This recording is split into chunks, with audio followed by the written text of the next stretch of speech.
ولایت نیوز میں آپ کا خیر مقدم ہے۔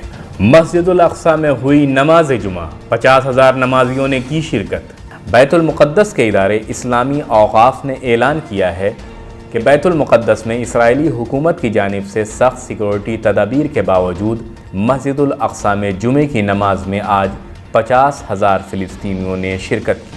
بیت المقدس میں نماز جمعہ میں اتنی وسیع پیمانے پر شرکت ایسے حالات میں کی گئی کہ جب اسرائیلی حکومت نے سخت سیکورٹی تدابیر استعمال کی تھیں اور اسرائیلی فوجی فلسطینیوں کو بیت المقدس جانے سے روک رہے تھے، جبکہ فلسطینیوں نے صبح سے ہی مسجد الاقصی پہنچنا شروع کر دیا تھا۔ مسجد الاقصی میں ادا کی جانے والی نماز جمعہ میں فلسطینیوں کی شرکت میں ایسی حالت میں بدستور اضافہ ہو رہا ہے کہ اقوام متحدہ کے ادارے یونیسکو نے اکتوبر 2017 میں اعلان کیا تھا کہ مسجد الاقصی مسلمانوں سے متعلق ہے اور یہودیوں سے اس کا کوئی تعلق نہیں۔ اسی طرح کی بین الاقوامی اور اسلامی دنیا کی خبروں کو جاننے کے لیے ولایت نیوز سے جڑے رہیں۔